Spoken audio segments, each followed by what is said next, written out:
जय जिनेन्द्र।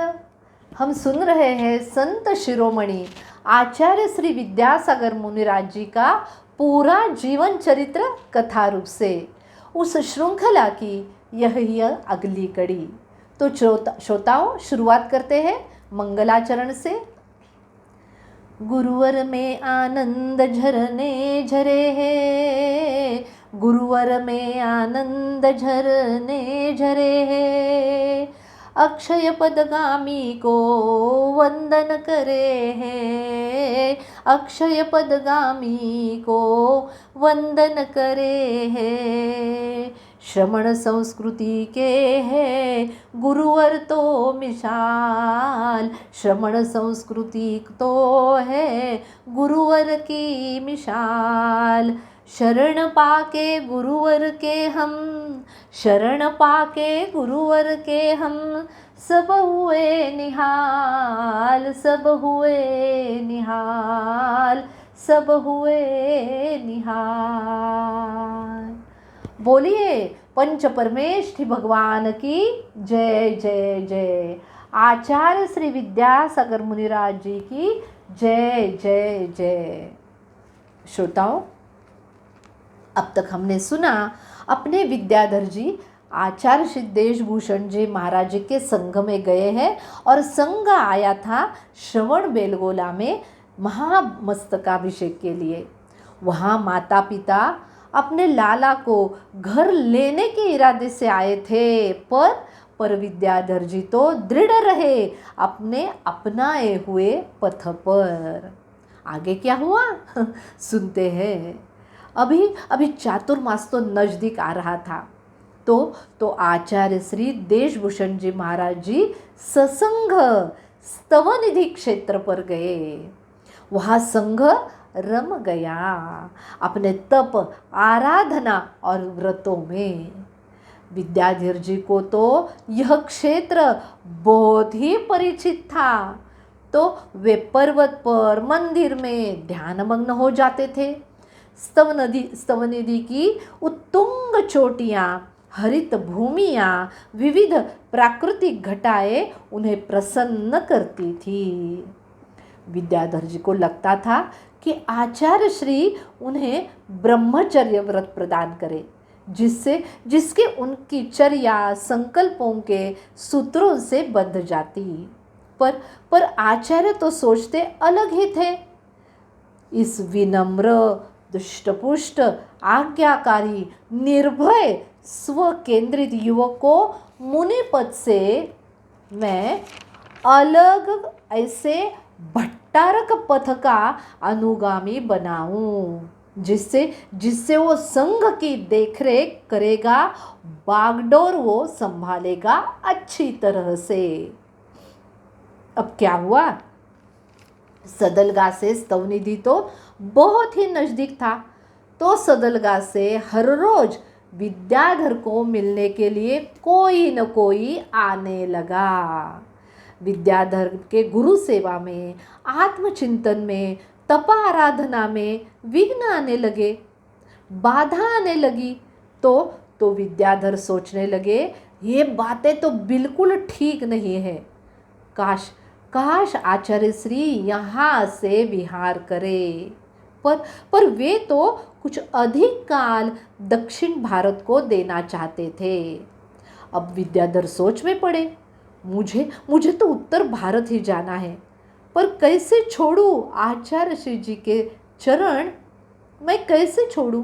क्योंकि गुरुवर ने जो भी दिया मुझको यह आधार, गुरुवर ने जो भी दिया मुझको यह आधार, इस जन्म में कभी भी, इस जन्म में कभी भी ना भूलूंगा उपकार, मैं ना भूलूंगा उपकार। लेकिन दृढ़ निश्चयी शिष्य ने एक दिन अपने गुरुवर से आज्ञा ली, अपने मन की बात उन्हें बता दी। अपना संपूर्ण वैभव यानी गुरु चरणों की रज उसका त्याग करके निर्मोही बनकर चल पड़े विद्याधर उत्तर भारत की ओर। और गुरुवर उन्होंने कुछ कहा नहीं, दिया सिर्फ मौन आशीर्वाद। आशीर्वाद लेते समय शिष्य का मन सोच रहा था, बोल रहा था, कह रहा था। क्या कह रहा था? सोचा भी नहीं था कभी ये दिन आएगा, मैंने सोचा भी नहीं था कभी ये दिन भी आएगा। गुरु चरणों की रज के बिना, गुरु चरणों की रज के बिना आगे चलना पड़ेगा, मुझे आगे चलना पड़ेगा। पर क्या करता? जो उसे पाना था विद्याधर को, वो पाकर ही हो रहने वाला था, है ना। तो अब गुरु चरणों को छोड़कर विद्याधर निकल पड़े अकेले स्तवनिधि से और पहुंचे बॉम्बे सेंट्रल पर, मुंबई में। यहाँ से ट्रेन पकड़कर अजमेर जाना था उनको। इधर एक ऐसी घटना घटी, सुनाती हूँ। बहुत राह देखते रहे ट्रेन की, पर वो आई नहीं, तो प्रतीक्षा करनी पड़ी। तो विद्याधर ने क्या किया, प्रथम श्रेणी के यात्रियों के लिए जो प्रतीक्षालय था ना, उसमें वो जा बैठे। मराठी अखबार पढ़ा था, उसको उठाकर पढ़ने लगे। इतने में क्या हुआ, वहाँ का कर्मचारी आया उनके पास और उसने पूछा, टिकट कहाँ है? विद्याधर ने टिकट दिखाया। अरे यह टिकट तो थर्ड क्लास की है। तो क्या, तुम फर्स्ट क्लास के प्रतीक्षालय में बैठे हो? फिर कहाँ बैठता? वहाँ तृतीय श्रेणी की प्रतीक्षालय है, वहाँ जाओ। व्रती ब्रह्मचारी विद्याधर भैया भूखे प्यासे थे, वहाँ से उठकर गए तृतीय श्रेणी के प्रतीक्षालय में। जिसे होने वाले मुनिराज के चरण स्पर्श का गौरव प्राप्त हुआ, उस प्रतीक्षालय को, है ना। जानते हो क्या हुआ? यही घटना यहीं पर हो गई थी, जो ऐतिहासिक घटना थी। हाँ, यही घटना, वही स्टेशन, वही प्लेटफॉर्म और वही कक्ष। याद आया किसके बारे में मैं कह रही हूँ? हाँ, वे थे राष्ट्रपिता महात्मा गांधी जी। उनके बारे में भी यही घटना यही स्थान पर हो गई थी। अब कुछ देर बाद रेल आ गई और विद्याधर जी तो निकले अजमेर के लिए।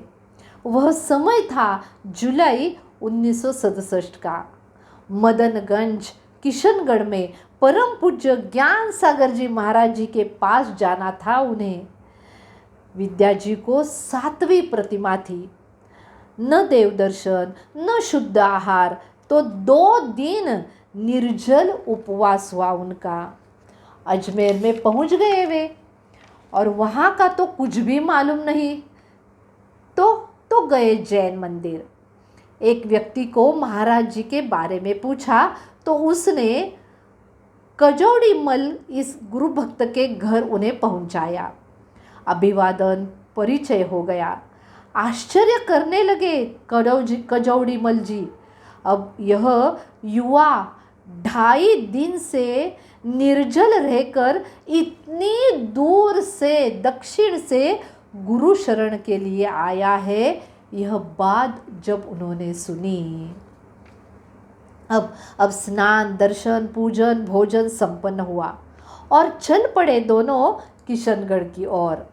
गुरुवर का दर्शन करके कजौड़ी मल जी ने ज्ञान सागर महाराज जी को सब बतलाया। तो नजर भरकर महाराज जी ने विद्याधर जी को देखा। पूछा, नाम क्या है तुम्हारा? जी विद्याधर। तुम विद्याधर हो? फिर मुस्कुराते हुए बोले, तो विद्या सीखकर उड़ जाओगे? विद्याधरों की तरह? फिर मैं श्रम क्यों करूं? बोल पड़े ज्ञान सागर जी महाराज। तो झट से विद्याधर बोले, नहीं महाराज जी नहीं, मैं उड़ने नहीं आया हूँ, मैं रमने आया हूँ आपके चरणों में। आप विश्वास करें, मैं ज्ञानार्जन कर भागूंगा नहीं। पर मन में आया, कैसे विश्वास करेंगे मुझ पर? मैं तो उनके लिए एक अजनबी हूँ, क्या करूँ? सोचने लगे विद्याधर। अब सोचते सोचते मुख से शब्द निकल पड़े, महाराज जी सुनिए न महाराज जी, यदि यदि आप मेरे बातों पर विश्वास नहीं कर रहे तो मैं शपथ लेता हूँ, आज से ही मैं आजीवन सवारी का त्याग करता हूँ। अरे, आज से इसने सवारी का त्याग कर दिया? मेरे जरा सी बात से इतना महान त्याग, ये युवा बहुत ही आगे जाएगा। ये सोचकर महाराज जी आगे बोले, ठीक है रुको, बतलाऊंगा मैं, ठीक है। बस यही सुनने के लिए ही तरस रहा था विद्याधर का आत्मा। अब प्रसन्न होकर मुनि चरण पर माथा टेक कर कांपते स्वर में विद्याधर बोले, गुरुवर गुरुवर गुरुवर मुझे शरण में ले लो। अब आँखों से गंगा बह रही थी और गुरुवर के चरण धो जा रहे थे। गुरु ज्ञान सागर जी महाराज जी ने आशीर्वाद का हाथ रख दिया सिर पर और शिष्य हो गए निहाल, धन्य धन्य। मन में कहने लगे,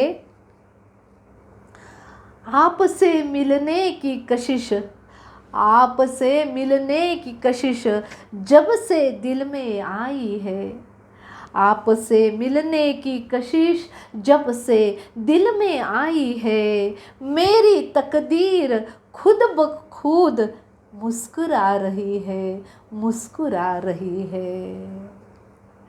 गुरु आशीर्वाद देकर बड़ी गंभीरता से बोले, हे विद्याधर, मेरे कहे अनुसार चलते रहोगे तो कुछ ही दिनों में तुझे विद्यानंदी बना दूंगा।